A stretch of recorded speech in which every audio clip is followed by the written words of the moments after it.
សុខសប្បាយធ្វើការដែរ ចាសស្ដីបងខ្ញុំធ្វើការដែលថតសម្រាប់ធ្វើការងារ digital ខ្ញុំឲ្យតម្លៃសមរម្យបងមិនមានអីណែនាំអត់ អូណៃធ្វើការ digital marketing ធ្វើអត់ ចាបង អូចឹងបងមានមកដែរមួយណែនាំទៅកាន់នឹងឯង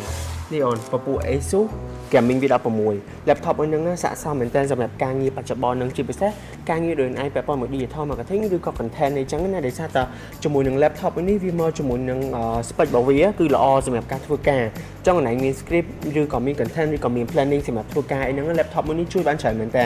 ដោយសារអីបងខ្ញុំនិយាយចឹងដោយសារតែឯងអាចមើលកលិចមួយជាក់ស្ដែងបាន laptop មួយនេះក៏គេមាន copilot key ដែរចឹងឯងធ្វើការមួយ AI ប្រើប្រាស់ AI ប្រចាំថ្ងៃអីហ្នឹងគឺស័ក្តិសមមែនតើហើយសំខាន់ជាមួយនឹង spec របស់គេវាមកជាមួយនឹងប្រភេទ Intel Core i7 ជាមួយនឹង RAM 16GB storage វិញ 512GB អញ្ចឹងជាមួយនឹងទំហំប៉ុណ្ណឹងអូនអញ្ចឹងជាមួយនឹង laptop មួយនេះគឺស័ក្តិសមមែនតើសំខាន់បងភ្លេចប្រាប់មួយទៀតជាមួយនឹង laptop មួយនេះក៏វាមកជាមួយនឹងប្រភេទ graphic ប្រភេទ NVIDIA GeForce RTX រហូតដល់ 50 អញ្ចឹងមួយផ្នែកទៀត laptop នេះក៏អាចជួយឯងបានដែរទៅលើពាក់ព័ន្ធជាមួយនឹងការងារដែរឯងធ្វើការ design ឬក៏កាត់តវីដេអូតិចតួចក៏ជួយបានដែរអញ្ចឹងបងគិតថា